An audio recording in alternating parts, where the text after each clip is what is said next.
The year was 1980. Now, I know some of you weren't even alive then, but bear with me. Some of us were.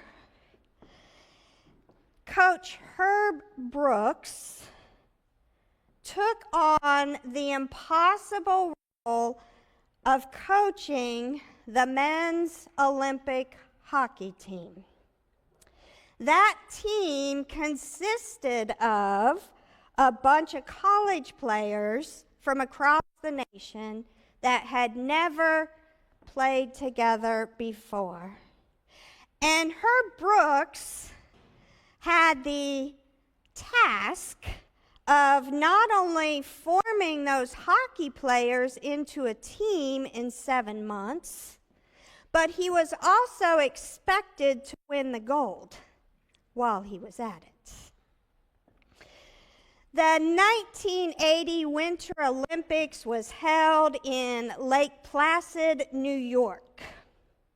So that's where that Olympic team played. And they were, shall we say, under the underdogs. There was not much hope for them. But on February 22nd, 1980, during the medal round of the men's ice hockey tournament, the U.S. hockey team played the Soviet Union, who happened to be a 4-time defending gold medalist team. And they were heavily favored to win, of course. But amazingly, the United States team achieved an upset victory, winning 4-3. Now, that game is considered by many to be one of the greatest moments in sports. It's often referred to as the miracle on ice. Disney released a movie about it, about that 1980 U.S. hockey team and their coach, Herb Brooks.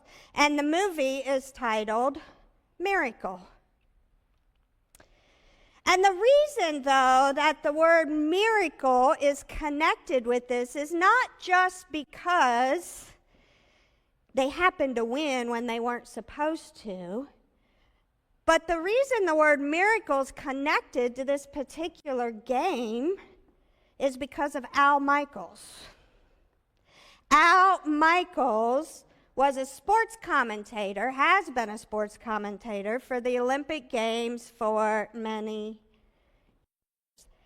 And that historic hockey game between the United States and the Soviet Union, in the last 10 seconds of the game, you hear Al Michaels excitedly shout, "Do you believe in miracles?"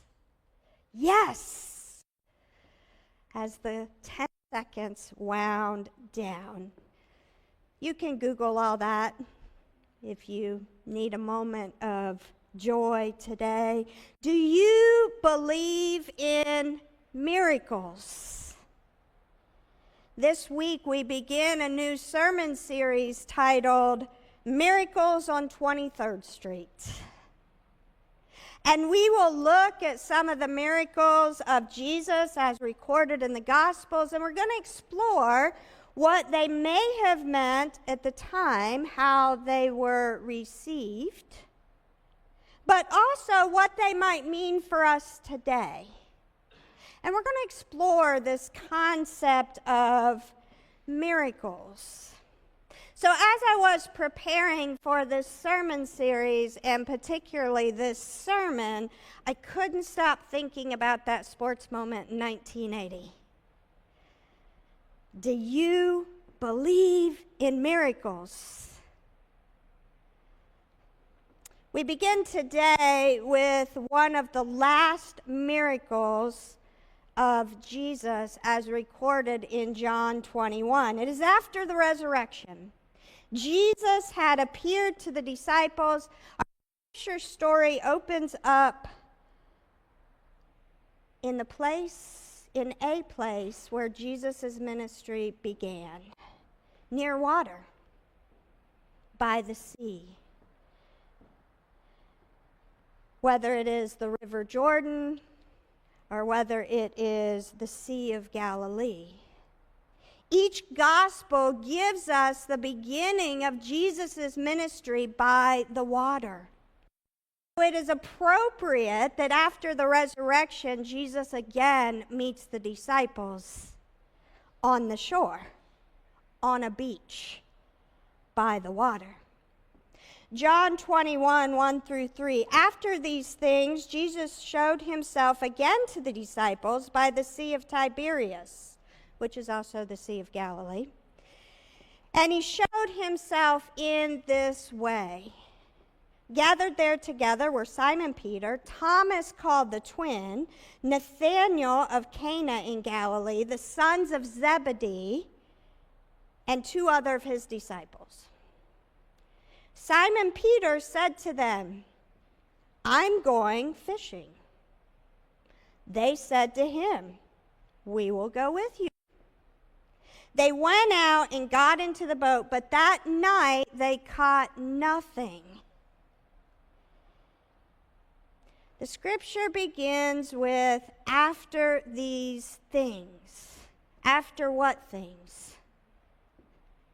After Jesus, the resurrected Jesus, had appeared to the disciples on that first day of the week. According to the Gospel of John, on that first Easter Sunday, Jesus appears to the women at the empty tomb. Jesus appears to the disciples, including Thomas, and then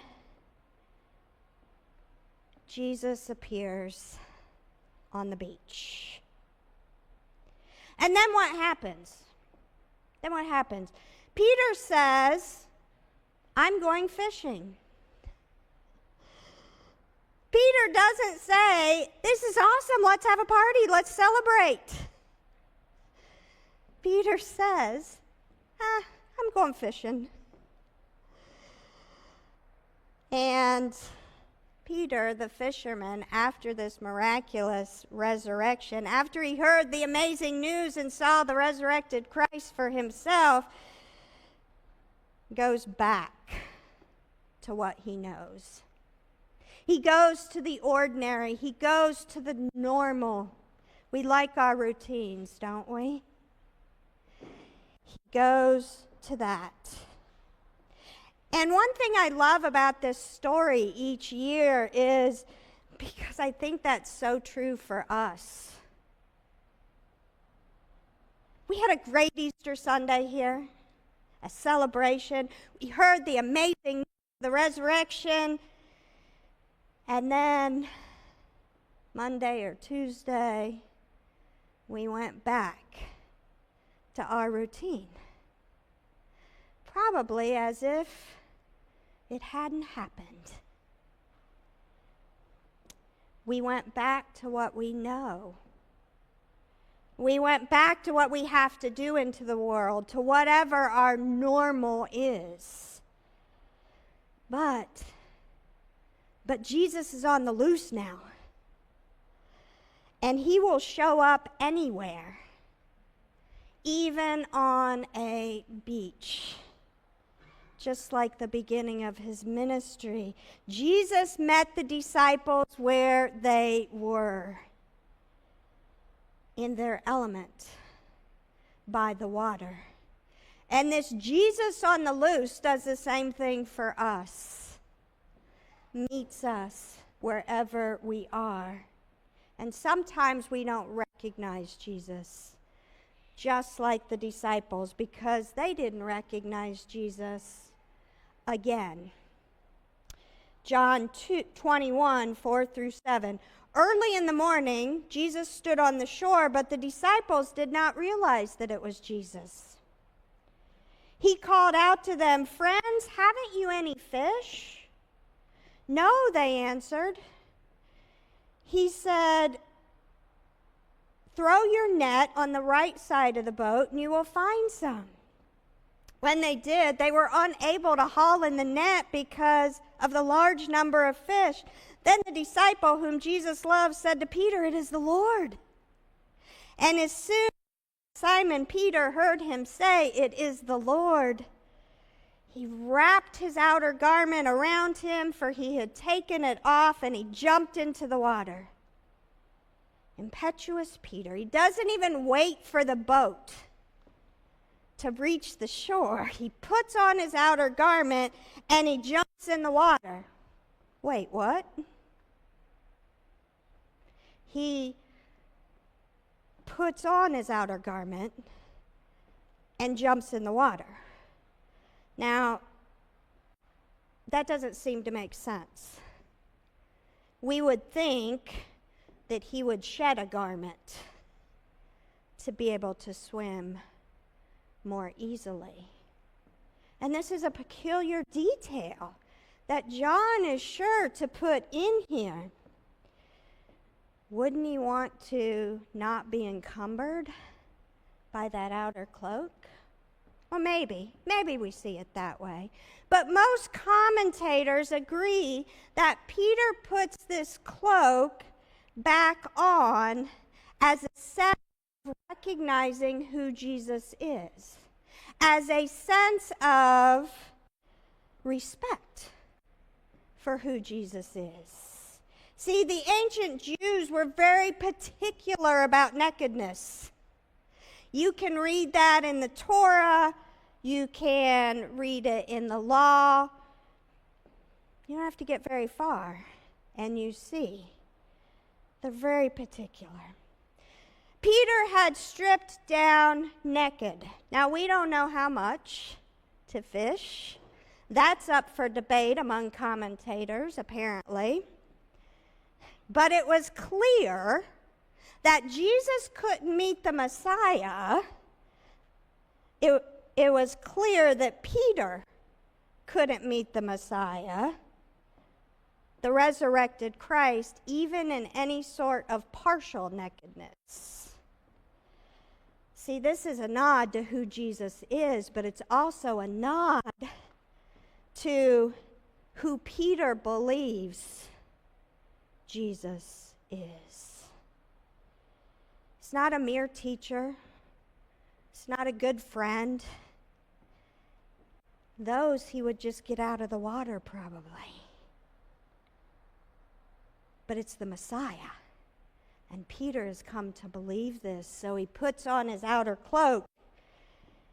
And in his eagerness to greet Jesus, he jumps in the water. Now, I don't know if Jesus would have cared either way, but it was an important detail to include in the Gospel of John as a reminder that even Peter, who had spent 3 years in ministry with Jesus, eventually came to see after the resurrection who Jesus really was.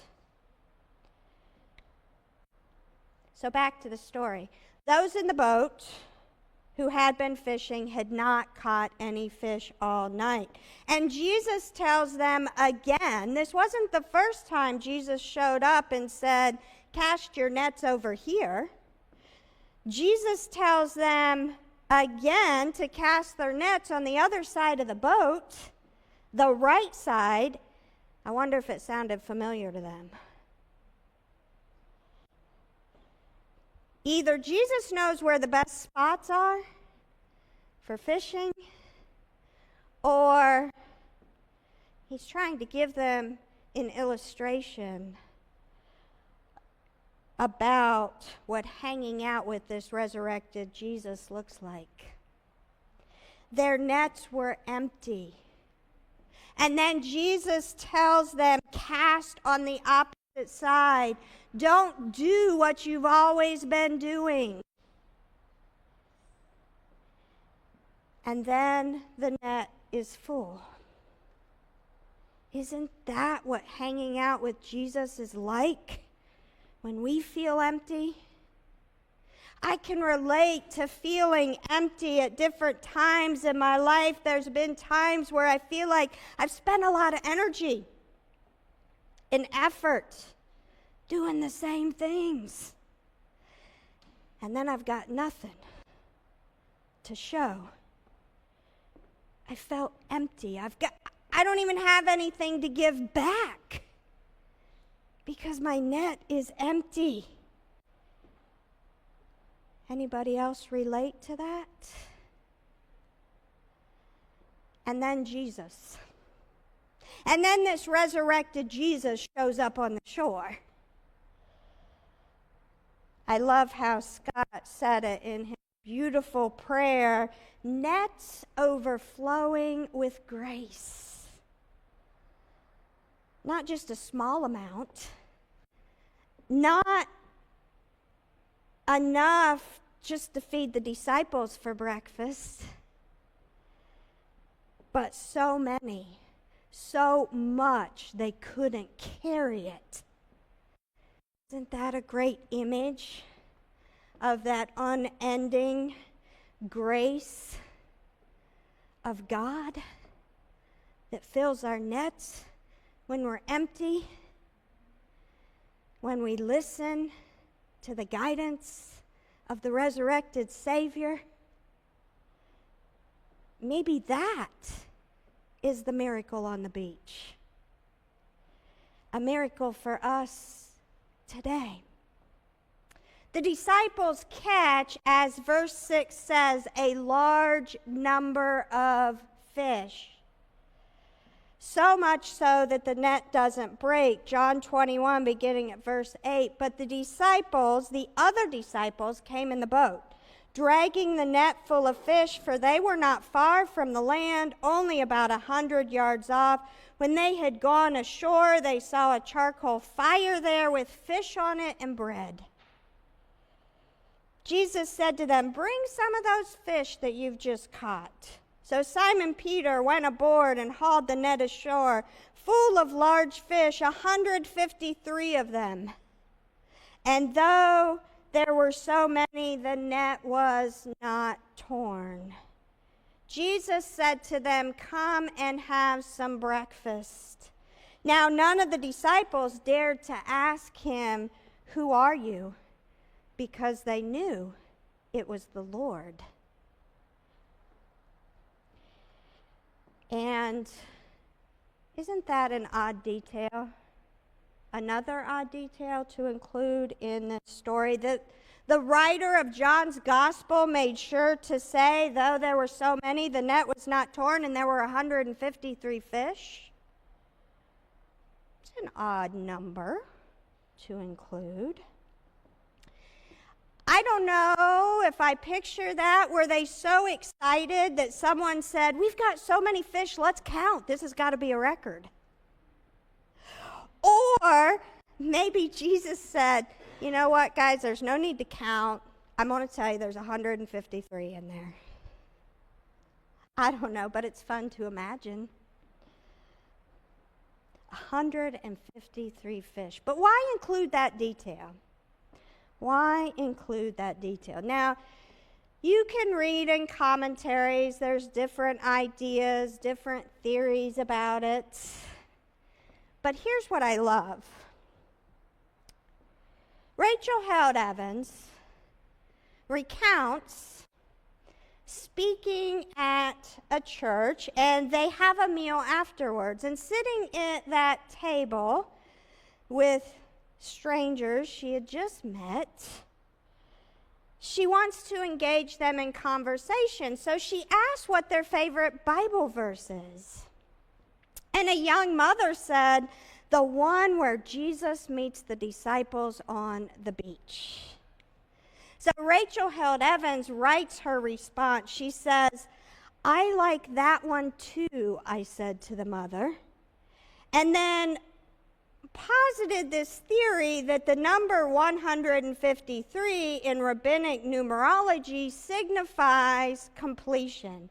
And perhaps that might even correspond to a specific prophecy in Ezekiel that describes a great river full of all kinds of fish flowing out of a restored temple. I told her it's worth noting that John emphasized that the net was full but not torn, which means that the net might symbolize the church, holding a great diversity of fish together in unity. Early Christian art depicts, I told her this, Peter and John holding a net on either side of a stream that's flowing from the temple, suggesting that the artist made that connection too. Rachel thought that this was a great teaching moment, which we can kind of get in that as well. She thought that she could share with the young mother what she had learned over the years. And replied with a smile, "Oh, I wasn't thinking about all that. I just like the idea of God frying up fish for breakfast." See, maybe miracles are just as simple as that. Maybe we try to make them too difficult to figure them out, and it's just as simple as Jesus showing up, meeting us exactly where we are, empty nets and all, encouraging us and feeding us. That is perhaps the miracle, being fed by Jesus. And did you catch the last verses that Scott read in our passage from John 21, 13 through 14? Jesus came and took the bread and gave it to them and did the same with the fish. This was now the third time that Jesus appeared to his disciples after he was raised from the dead. Jesus took the bread that he had provided himself, ordinary bread that now became sustenance for not only their bodies but their soul. He prepared a meal for them. Does that sound familiar? Do you hear the echoes of another meal? I bet the disciples heard that echo. That time just 5 days ago when Jesus gathered with them and took the bread and gave thanks to God, broke the bread and gave it to his disciples and said, "Take and eat. This is my body which is given for you. Do this in remembrance of me." Maybe, friends, that's the miracle for us today,